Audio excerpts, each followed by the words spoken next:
Smile and learn.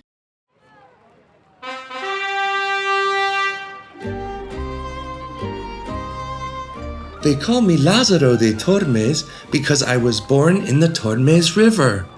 My parents were from a village in the province of Salamanca. They were very poor. I was 8 years old when my father was sent to fight in the Battle of Guelphs. My mother was left to raise me alone. We had to move to the city of Salamanca, and my mother knew that she could not support us both, so she left me in the care of a blind man. She asked him to take care of me like a son. He was my first master.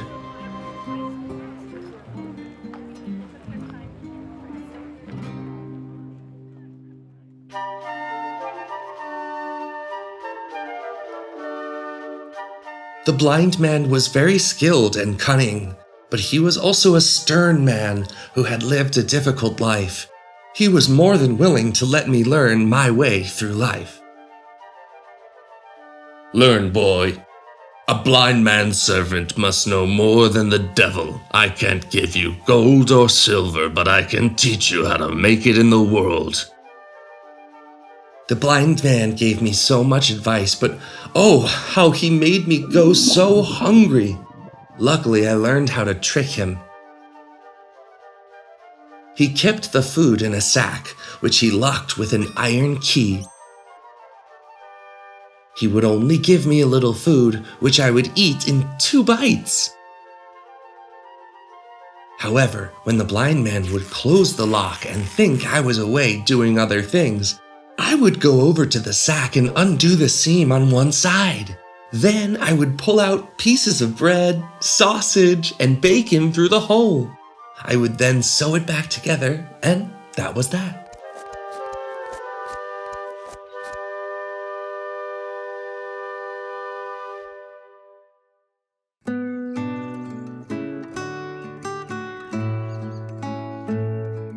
That's how I spent my days. The blind man was determined to teach me lessons about life, but I took every opportunity to trick him so that I could eat. One day we left Salamanca and went to Toledo. There, we met a grape picker who offered the blind man a bunch of grapes. The blind man was very happy. I want to share these grapes with you. We'll do it like this. You take one, and I'll take one. And if you promise me that you won't take more than 1 grape at a time, I will do the same until we finish them. That way, it is fair. I thought it was a good deal, but immediately the blind man went back on his word and began to take the grapes 2 at a time. I saw that he broke our agreement, so I did the same. I took the grapes 2, 3, and even 4 at a time. When we finished them, he shook his head and said to me, Lazaro, you tricked me. You ate the grapes 3 at a time. No, I didn't. I lied. I was shocked that he noticed. Why would you say that? Why? I know that you ate them 3 at a time because I ate 2 at a time and you said nothing. I was amazed. Even though I was still a child, I realized how very smart he was.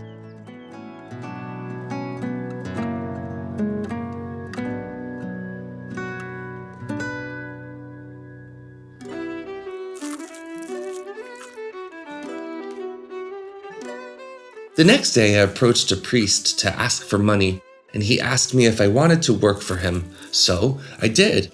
However, it was out of the frying pan and into the fire, because the priest was even more stingy than the blind man. He had an old, locked chest where he kept his food, but he always carried the key with him. Every 4 days, he would give me an onion to eat.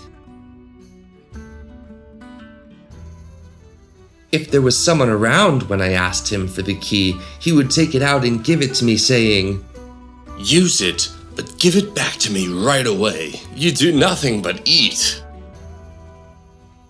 That was a lie. With only the few onions he gave me, I was starving to death. But he ate delicious meat for lunch and dinner. He even chewed the bones clean. From time to time, he would put the cleaned bones on my plate and say, "Eat these. It's plenty for you. You already live better than a king."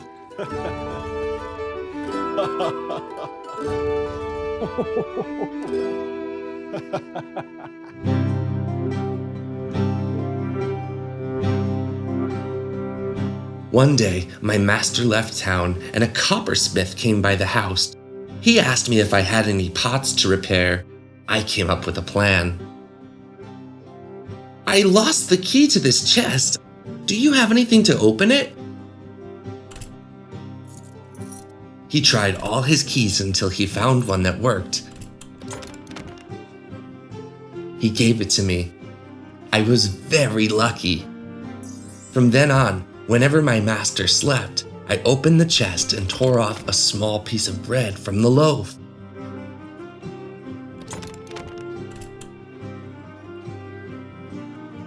But the priest saw the bread full of holes and began to think that it was the work of mice, or worse, a snake. He went crazy. He tried everything, covering the holes in the chest, setting traps, but the bread kept disappearing. He was so obsessed that he would get up at night and try to hunt the snake with a club. I was worried that in one of these hunts he might find the key, so I decided to sleep with it in my mouth. That was a horrible idea. One night I was sleeping with my mouth open, and as I breathed, air blew through the keyhole like a whistle. My master heard it and thought it was the hissing of the snake. He got up slowly with the club in his hand. He crept in the direction of the hissing to catch the snake, and wham! I am still hurting from the blow he gave me. As you can imagine, the priest did not like my trickery. He threw me out into the street and I had to look for another master.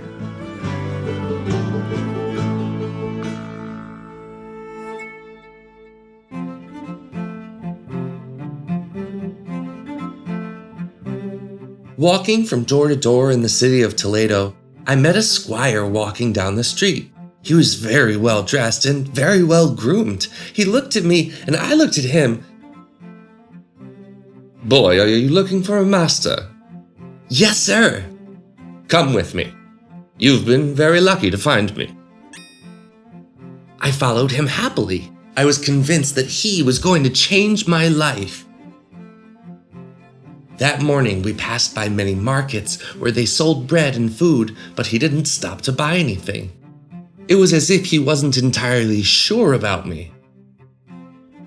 My stomach was rumbling, but I thought he would surely have a delicious meal waiting for us when we got to his house.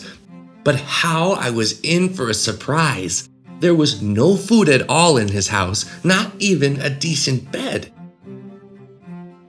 My new master told me he wasn't hungry, but it didn't take me long to realize that was a lie. He was well dressed, but the squire had no food to eat. He had so much pride that he wouldn't ask for help or money. Instead, he would walk around through the square as if he were a rich man. He even tried to make me believe that he went to magnificent feasts without me. I felt sorry for him, of course. He was vain. But of all my masters, he was my favorite. In the end, he gave me nothing, but it was because he had nothing. One day, the squire disappeared with no explanation, so once again I had to look for a new master.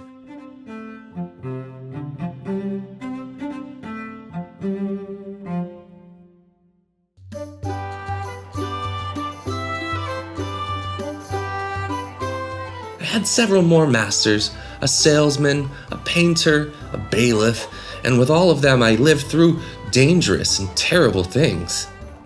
Just when I thought I would never be able to support myself, I found a good job as the town crier of Toledo. And that's how I got to where I am today. And I must confess, I am doing it very well. Recently, the archpriest of San Salvador asked me to marry his maid, and I did. I'm very happy because she is a good woman, and the archpriest always gives us wonderful gifts and useful things. People sometimes judge me for accepting help from others, but I don't listen to them. For once in my life, luck is on my side. I have a quiet life and food to eat.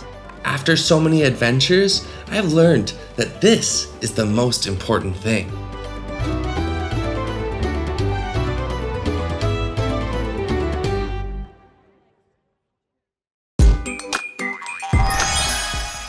We've learned so much in just one video.